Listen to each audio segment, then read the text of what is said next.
지난번에 이 배신과 사랑이라는 제목으로 말씀을 나눴잖아요. 오늘은 이제 16번째 시간인데 말씀의 제목이 사울의 최후입니다. 사울의 최후. 사울의 마지막 혹은 사울의 최후. 자, 본문은 사무엘상 26장부터 보겠습니다. 자, 다윗이 이렇게 아비가일을 얻고 또 도피 생활을 이어서 합니다. 10사람이 기브아에 와서 사울에게 말하여 이르되 다윗이 광야 하길라산에 숨지 아니하였습니까? 그래서 사울이 정예병 3,000명을 데리고는 10광야로 갑니다. 근데 사울이 광야 하길라산 길가에 진을 치고는 쉬는 거예요. 다윗이 정탐꾼을 보냈다고 하는데 하나님께서 여기서 아담에게 내렸던 것처럼 깊은 잠을 이 사울과 그의 병사들 3,000명 전원에게 내리십니다. 그래서 광야의 한복판에서 이 사울이 잠을 자는 거예요. 사울이랑 사울의 이제 모든 군인들이 잠을 자는데 다윗이 일어나 사울이 진친 곳에 이르러 사울과 네리 아들 군사령과 아브넬이 머무는 곳을 본즉 사울이 진영 가운데 누웠고 백성은 그를 둘러 진쳤더라. 이에 다윗이 햇사람 아히멜렉과 수르야의 아들 요압의 아우 아비새에게 물어 이르되 누가 나와 더불어 진영에 내려가서 사울에게 가겠느냐 하니 아비새가 이르되 내가 함께 가겠나이다. 자, 아비새라는 사람이 같이 가겠다라고 얘기해요. 자, 이 아브넬이라는 사람은 누구냐면은 지금 사울이랑 같이 잠을 자고 있죠. 이 아브넬은요, 사무엘상 14장 50절을 가면은 이 사람은 사울의 군대 사령관이에요. 14장 50절 말씀. 자, 사울의 아내 이름은 아히노아미니 아히마스의 딸이요 그의 군사령관의 이름은 아브넬이니 사울의 숙부 넬의 아들이며, 자, 아브넬이며 사울의 숙부 넬의 아들이다라고 이야기를 하고 있습니다. 그리고 이 사람이 다윗을 사울에게로 데려갔던 사람이거든요. 17장 55절을 보면은 자, 사울이 다윗이 블레셋 사람을 향하여 나아감을 보고 군사령관 아브넬에게 묻되 아브넬아 이 소년이 누구의 아들이냐? 아브넬이 이르되 왕이여 왕의 사심으로 맹세하옵나니 내가 알지 못하나이다. 왕이 이르되 너는 이 청년이 누구의 아들인가 물어보라 하였더니 자, 그 사람이 죽이고 돌아올 때에 머리를 손에 들고는 아브넬이랑 같이 왔어요. 그러니까 첫 등장이 굉장히 무시무시하죠. 다윗의 첫 등장이. 이때 다윗을 사울에게 데려간 사람이 이 아브넬이었어요. 이때 다윗은 소년이었잖아요. 그러니까 아브넬은 아마 다윗보다도 나이가 많았을 겁니다. 자, 근데 이제 다윗이 많이 컸죠. 목청을 높여서 이제 아브넬을 불러요. 14절을 보니까 14절에 아브넬아 라고 부릅니다. 자, 하여튼 그 전에요. 자, 그래서 이 다윗이 아비새랑 같이 사울에게로 갑니다. 그랬더니 이 사울과 그의 모든 병사들이 깊은 잠에 빠져 있는 거예요. 여기 지금 이 아비새가 그럼 도대체 누구냐? 다윗의 아버지에게는, 그러니까 다윗의 이 형제들에게는 형제만 있는 게 아니고 자매도 있었어요. 그 다윗의 자매의 이름이 누구냐면 수르야였습니다. 수르야라는 이제 누이가 있었는데 이 수르야라는 누이의 이제 세 아들이 등장하는데 첫 번째 아들의 이름이 요압이고 두 번째 아들의 이름이 아비새고 세 번째 이름이 아사헬이었습니다. 한마디로 이 아비새는요 다윗의 조카였어요. 조카. 자, 근데 이 요압이라는 사람은 욕심이 많아요. 그리고 아비새라는 사람은 굉장히 용맹한 사람입니다. 이 아비새, 지금 다윗이랑 같이 간 사람이죠. 이 사람은 역대상 11장을 보면은 요즘 뭐 탈레반이다 뭐다 해서 이제 말이 많은데 역대상 11장 20절 말씀을 보시면 요압의 아우 아비새는 그 3명 중에 우두머리라 그 아비새가 창을 휘둘러 300명을 죽이고 그 3명 가운데에서 이름을 얻었으니 라고 말합니다. 그러니까 이 아비새가요 한 번에 300명을 창으로 죽인 자인데 그러니까 창술에 아주 뛰어난 사람이에요. 창을 잡으면은 거의 뭐 질 자가 없다. 굉장히 싸움을 잘하는 사람이죠. 그러니까 다윗이 나랑 같이 저 사울에게로 들어갈 자 누구냐를 했을 때 이 아비새가 제가 가겠습니다 라고 당당하게 이제 나온 것이죠. 그래서 아비새라는 사람의 특징은 굉장히 충성스럽고 용맹합니다. 그런데 조금 신중치 못한 면은 있어요. 이 아비새라는 사람에게. 자, 셋째는 아사헬이라는 사람인데 아사헬은 굉장히 달리기가 빠른 사람입니다. 달리기만 빠르지 싸움은 막상 잘 못해요. 자, 하여튼 이 아비새와 다윗이 아브넬과 사울에게로 내려갑니다. 이제 굉장히 발소리를 죽여서 갔겠죠? 자, 아비새가 뭐를 잘 쓴다고요? 창을 잘 쓴다. 가본즉, 자, 7절에 다윗과 아비새가 밤에 그 백성에게 나아가 본즉 사울이 진영 가운데 누워 자고 있고 창 그 머리가 땅에 꽂혀 있고 아브넬과 백성들은 그를 둘러 누웠는지라. 자, 아비새가 다윗에게 이르되 하나님이 오늘 당신의 원수를 당신의 손에 넘긴 날입니다. 그러므로 청하노니 나로 하여금 창으로 그를 찌르게 명령하게 하소서. 내가 그를 2번 찌를 일도 없습니다. 그러니까 한 방에 그냥 한 번 전투에 300명을 죽이는 자다 보니까 한 방에 그냥 급소로 고통 없이 보내드리죠. 저에게 죽이라고 명령만 하세요. 오늘이 바로 나의 죽은 다윗의 원수 갚는 날입니다. 하나님이 허락하신 날이에요. 이렇게 얘기했는데, 자, 다윗이 아비새에게 이르되 죽이지 말라. 누구든지 손을 들어 여호와의 기름 부음 받은 자를 치면 죄가 없겠느냐 하고 이제 둘이서 속삭이는 거예요. 여호와의 살아계심을 두고 맹세하노니 여호와께서 사울을 치시리니 그가 죽을 날이 오거나 또는 전장 나가서 망하리라. 내가 손을 들어 여호와의 기름 부음 받은 자를 치는 것을 여호와께서 금하시나니 너는 그의 머리 곁에 있는 창과 물병만 가지고 가자 해서 머리 곁에서 창과 물병을 가지고 떠나가되 아무도 보거나 눈치채지 못하고 껴있는 사람도 없었으니 이는 그들이 아담처럼 다 깊이 잠들어 있었다는 거죠. 자, 그러니까 어쩌면요, 이 아비새 같은 경우는 혼자서 300명을 죽일 수 있는 사람이지 않습니까? 그러니까 저 3,000명의 사람들이 사실은 우습게 보였을 수도 있어요. 워낙 자기 실력이 출중한 사람이다 보니 말이죠. 다윗 같은 경우도 뭐 골리앗을 1대1로 충분히 제압하는 사람이다 보니까 얼마든지 이제 무력으로는 지지 않을 수 있는데, 이 3,000명 가운데 내려간다는 거는 이 사람이 이제 믿음도 있고 용기도 있는 거예요. 그러니까 하나님께서 다윗에게 내가 너를 이스라엘의 왕으로 삼겠다라고 했을 때 다윗은 내가 왕이 되는 것이 하나님의 뜻이라는 걸 알고 있었습니다. 따라서 다윗은 죽지 않아야겠죠. 그러니까 하나님께서는 정말 하나님께서 사울을 버리셨는가, 또 그 나라를 나에게 주셨는가, 그것을 확인할 만한 어떤 시험이 필요했던 거예요. 그래서 다윗은 저 3,000명 가운데로 내려가자, 그래서 아무도 죽이지 말고 사울의 전임만 상실시키자, 이런 계획을 세운 겁니다. 그래서 아비새를 데리고 가는데, 자, 둘 다 뭐 워낙 전쟁을 잘하니까 소리 죽여가지고 갔겠죠. 마치 자객처럼요. 자, 그래서 이제 3,000명 속에 2명이 잠입을 합니다. 만약에 이들이 깨기 시작한다면 1,500대 1로 싸움이 벌어져야 되는 거죠. 그리고 창과 물병을 훔쳐서 가요. 이 창은 예전엔 다윗을 죽이려고 했었을 그 창인데 아마 다윗이 사울의 창을 뽑아가지고 갈 때 기분이 참 묘했을 거예요. 나를 죽이려고 했던 이 도구를 내가 뽑아가지고 간다니. 그리고 얘가 이걸로 날 죽이려고 했는데 내가 얘를 죽이면 이 고통은 끝나겠지? 내가 지금 얼마나 오랜 시간 동안을 사울 때문에 도망 다녔는지 그런 생각이 들었을 겁니다. 그래서 창과 물병을 훔쳐서 가서 언덕으로 간 다음에 아브넬을 불러요. 아브넬아 라고 부르는데, 자, 아브넬이 도대체 왕을 부르는 너는 누구냐?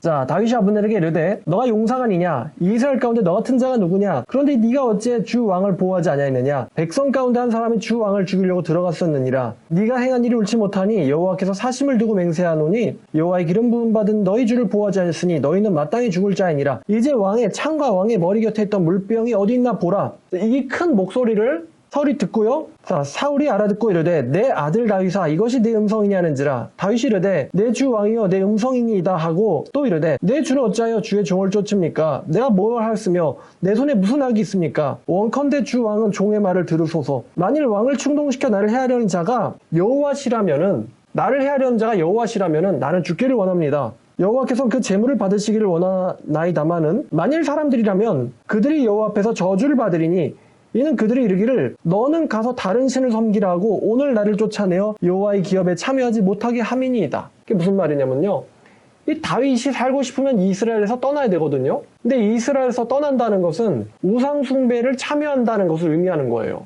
왜냐하면 이스라엘 땅을 제외한 다른 나라는요, 그러니까 그 땅에는 그 땅에 토속신이 있어요. 그래서 그 땅에 가서 살려면은 그 땅에 있는 신을 섬기지 않으면 매우 힘든 겁니다. 마치 요한계시록의 두아디라 교회처럼 말이죠. 돈을 벌려면 그 땅의 신에 숭배를 해야 돼요. 그러니까 여호와도 아니면서 이스라엘에서 떠나게 하려는 것은 이스라엘의 하나님을 섬기려고 하는 그 사람을 가로막는 죄를 범하는 거다라고 다윗이 말을 합니다.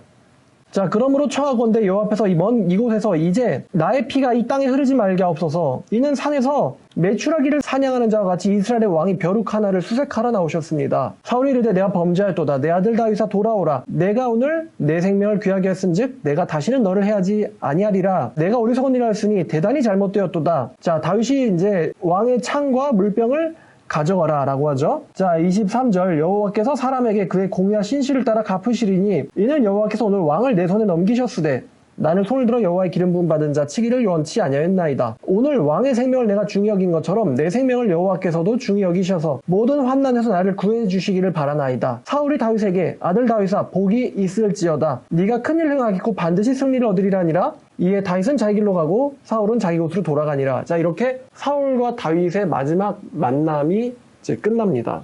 더 이상 이제 사울 왕은 다윗을 추격하려고 하질 않아요. 2번씩이나 자기 목숨이 다윗에게 떨어질 뻔했다라는 것을 사울이 알았기 때문이죠. 자, 근데 이제 우리가 좀 생각해 봐야 되는 것이 있는데, 자, 다윗은요, 자기가 직접 원수를 갚지 않죠. 23절과 4절을 보면 여호와께서 왕의 생명을 내게 넘겼으나 나는 손을 들어 여호와의 기름 부음 받은 자를 치지 않았다 라고 말을 합니다. 그러니까 다윗이 친히 원수를 갚지 않았어요. 여기서 우리는 다윗의 믿음의 정점을 볼 수 있는데, 레위기를 보면 레위기 19장 17, 18절. 자, 레위기 19장 17, 18절. 자, 너는 내 형제를 마음으로 미워하지 말며 내 이웃을 반드시 견책하라. 그러면 내가 그에 대하여 죄를 담당치 아니하리라. 너는 원수를 갚지 말며 동포를 원망하지 말며 내 이웃 사랑하기를 네 자신과 같이 사랑하라. 나는 여호와니라. 자, 하나님께서는 원수를 갚으라고 했어요? 갚지 말라고 했어요? 갚지 말라고 했죠? 갚을 일이 있으면은 차라리 그를 견책하라. 그러니까 책망하고 일깨워 주라고 말씀하셨습니다. 다윗이 이 말씀을 너무 잘 알고 있었던 것 같아요. 다윗이 말이죠. 그러니까 한 번 발을 잘못 디디면 죽는 거예요. 너무나도 오랜 피난 생활 끝에 자기도 몸이 피곤하고 이 다윗과 그와 함께한 600명 그리고 그들의 가족들이 완전히 지쳤습니다. 이게 언제야 끝날까? 우리 주 다윗의 피난 생활이 언제 끝날 것인가? 또 다윗 자신도 나의 도망 생활은 언제 끝날 것인가? 이 사울만 죽으면 끝나거든요. 사울을 죽이고 싶은 마음이 다윗 마음속에 정말 굴뚝 같았을 거예요. 그런데 다윗이 말이죠. 결코 사울을 죽이지 않죠. 근데 사울을 죽이지 않는 거는 어떻게 보면 다윗에게는 자살의 행위와도 같은 겁니다. 왜냐하면 이 사울이 또 마음이 악해져가지고 다윗을 죽이려 오고 또 다윗을 죽이려 오기 때문에 이 사울을 죽이지 않는다는 것은 다윗에게는 자기 목숨이 굉장히 위험에 떨어지게 하는 일이거든요. 마치 다윗의 이 믿음은 아브라함의 믿음과 비슷합니다. 아브라함이요, 자기 생명과도 같은 이삭을 하나님께서 바치라고 했을 때 아브라함이 그 명령을 거부하고는 도망갈 수 있었습니다. 근데 아브라함은 자기 생명과 같은 이삭을 죽이려고 했어요. 하나님께서 말씀하셨기 때문에. 마찬가지로 다윗은요, 자기 생명을 노리는 사울을 죽일 수 있었어요. 2번씩이나. 죽일 수 있었음에도 불구하고 사울을 죽이면 바로 그 다음엔 내가 이스라엘 왕이거든요. 내가 사울 왕을 죽였으니 이스라엘 왕이지. 근데 다윗은 그렇게 하지 않았습니다. 그리고 어떻게 보면은 정말 영화의 터미네이터 같은 사람이죠. 끊임없이 나를 죽이려고 찾아오는 이 사울 왕을 하나님께 맡깁니다. 그러니까 다윗은요, 여기서 하나님의 약속을 자기 목숨을 걸고 믿는 거예요. 다시 하나님의 약속을 자기 목숨을 걸고 믿는 믿음을 다윗은 보여줍니다. 당장 그냥 못 본 척 할 테니까 쳐라, 이렇게 말할 수도 있었을 거예요. 아니면 다윗 자신이 직접 죽이고 싶었을 수도 있을 겁니다. 이 사람만 끝나면은 나의 도피 생활도 끝나거든요. 그런데 다윗은요, 하나님께서 하시리라 라고 말하고는 그의 생명을 거두기를 허락하지 않습니다. 다윗이 정말로 엄청난 믿음을 가졌던 사람이라는 것이죠. 자, 그리고 나서 이 다윗이 그래도 불안한 거예요. 그래서 이제는 블레셋 땅으로 도망을 갑니다. 또 한 번 도망을 가는데, 자, 21장에서 나왔었던 27장에 자, 다윗이 그 마음에 생각하기를 내가 반드시 나중에는 사울의 손에 붙잡히리니 블레셋 사람들의 땅으로 피하여 들어가는 것이 좋으리로다. 그러면 사울이 이스라엘 온 영토에 내서 나를 찾다가 단념하리니 내가 그의 손으로부터 벗어나리라 하고는 다윗이 일어나 함께 있는 사람 600명을 데리고 가드왕 마옥의 아들 아기스에게로 건너간다 라고 이야기해요. 아기스. 자, 이 가드 왕이라고 했는데 여러분 아이러니하게도 이 골리앗이라는 사람이 다윗한테 죽었잖아요. 골리앗이 가드 출신입니다. 그러니까 이 가드에 있는 사람들이 다윗을 당연히 알아보죠. 근데 또 한 번 이 다윗이 가드 왕에게로 갑니다. 자, 그래서 이 가드 왕 아기스는 자, 3절을 보니까 다윗과 그의 사람들이 저마다 가족을 거느리고 가드에서 아기스와 동거하였는데 다윗이 그의 두 아내 이스라엘 여자 아히노암과 나발의 아내였던 갈멜 여자 아비가일과 함께하였더니 다윗이 가드에 도망한 것을 어떤 사람이 사울에게 전하매 사울이 다시는 그를 수색하지 아니하더라. 다윗이 아기스에게 이르되 바라건대 내가 당신께 은혜를 입었다면 지방 성읍 가운데 한 곳을 내게 주어 내가 살게 하소서. 당신의 종이 어찌 당신과 함께 왕도에 거하리까. 그러니까 나는요, 왕도에 살 만한 인간이 아닙니다. 이게 되게 겸손한 표현이죠. 나는 왕과 함께 왕도에 살 만한 사람이 아닙니다. 저기 지방 성읍을 나에게 주세요 라고 아기스에게 이야기를 합니다. 자, 그리고 아마 사울 왕은 다윗이 떠나지 않았었으면은 또다시 다윗을 죽이려고 했을지도 몰라요. 왜냐면 이 사람은 귀신 들린 사람이거든요. 자, 사울이 다윗이 블레셋으로 들어갔음을 알고는 더 이상 다윗 추격을 그쳤다라고 합니다. 그래서 아기스가 이 다윗에게 시글락을 줘요. 근데 다윗이 아기스에게 나를 왕도에서 벗어나서 시글락에 살게 해달라라고 한 데는 여러 가지 정치적인 이유가 깔려 있었을 걸로 보입니다. 아마 다윗이 왕도에 계속 있었다면요, 이 아기스의 왕의 신하들 중에서는 다윗을 경계하는 사람들이 상당히 있어요. 그래서 다윗과 그와 함께한 600명이 마음 놓고 돌아다니고 이야기하기가 쉽지 않았을 거예요. 왜냐면 가드 사람들은 이 골리앗을 죽이는 사람이 다윗이라는 걸 너무 잘 알거든요. 다윗 입장에서도 편하게 행동하려면은 저기 정부에서 떨어진 곳에 사는 게 편한 거예요. 그래서 시글락을 주는데, 이 시글락은 유다와 굉장히 가까운 성읍이거든요. 그러니까 블레셋과 남유다의 딱 중간쯤에 있는 성읍이 시글락이에요. 이 시글락을 줍니다. 그래서 다윗이 거기 가서 이제 이 600명을 데려가서 딱 이제 살게 되는 거죠. 그리고 다윗은요, 아마도 내가 이스라엘의 왕이 될 것이기 때문에 블레셋 적진 한복판에 사는 것보다는 유다에 가까운 땅에 사는 것이 나에게 훨씬 더 이제 좋다는 거죠. 물론 아기스가 더 블레셋 쪽에 성읍을 줄 수도 있었어요. 안쪽의 성읍을. 근데 이 가드와 아기스는 유다 쪽에 있는 성읍을 줍니다. 그래서 하나님의 아무래도 인도하심이었겠죠. 다윗은 유다랑 굉장히 가까운 지역에서 살게 됩니다. 자, 그래서 아기스가 그날에 시글락을 그에게 주었으므로 시글락이 오늘까지 유다 왕에게 속하였더라 라고 이야기하고 있습니다. 시글락이 어쩌다 유다 땅에 편입됐는지를 보여주는 것이죠. 자, 그래서 다윗이 그들 가운데 산 날이 1년 4개월이었다라고 말합니다. 자, 다윗이 또 이런 계략을 쓰는데, 다윗과 그의 사람들이 올라가서 구솔 사람과 기르스 사람과 아말렉 사람들을 침노하였으니 그들은 예적부터 술과 애굽 땅으로 지나가는 지방의 주민이라. 다윗이 그 땅을 쳐서 남녀를 살려두지 않았고 양과 소와 나귀와 낙타와 의복을 빼앗아 가지고 돌아와 아기스에게 이르매, 아기스가 이르되 너희가 오늘은 누구를 침노했느냐 하니, 그러니까 이 아멜렉 족속에게 쳐들어가서 짐승을 빼놓고는 인간이라고 하면 싹 죽인 거예요. 아기스가 어디 갔냐 그랬더니 다윗이요, 내가요 유다 네겝의 성읍과 여라멜 사람의 네겝과 겐 사람의 네겝 지방을 돌아다녔습니다. 침노했습니다 라고 얼렁뚱땅 이야기를 해요. 애매모호하게 이야기를 합니다. 그러니까 지금 그래? 유다 네겝과 여라멜 네겝과 겐 사람의 네겝을 갔단 말이지. 자, 다윗이 남녀를 한 명도 살려서 가드로 데려가지 아니한 것은 다윗 생각에 그들이 우리에게 대하여 이르기를 다윗이 블레셋과 친한 사람들을 죽인다 라는 소문이 흘러갈까봐 다윗이 가드와 아기스의 눈밖에 나는 걸 두려워한 거예요. 그래서 블레셋과 친한 사람들을 쳐서 완전히 전멸시켜 놓고는 유다의 여기저기를 다녔습니다 라고 가드 왕에게 말합니다. 그랬더니 아기스가 다윗의 말을 믿고는 다윗이 자기 백성 이스라엘들에게 심히 미움을 받게 되었으니 그는 영원히 내 부하가 될 것이다. 그러니까 이 사람은 나를 절대 배신하지 않겠지라고 아기스가 다윗을 철석같이 믿게 돼버립니다. 그러니까 다윗이 지혜롭게 행동을 한 거죠. 자, 그래서 여기 네게브 지역을 침공하면서 다윗이 굉장히 아말렉 족속을 침공하면서 다윗이 굉장히 부가 늘어났거든요. 싹 죽이고 약탈을 해왔으니 말이죠. 그러니까 다윗이요, 친유다적 행보를 하고 있다는 거를 들키지 않기 위해서 이들을 전멸시킨 거예요. 이쪽 사람들을.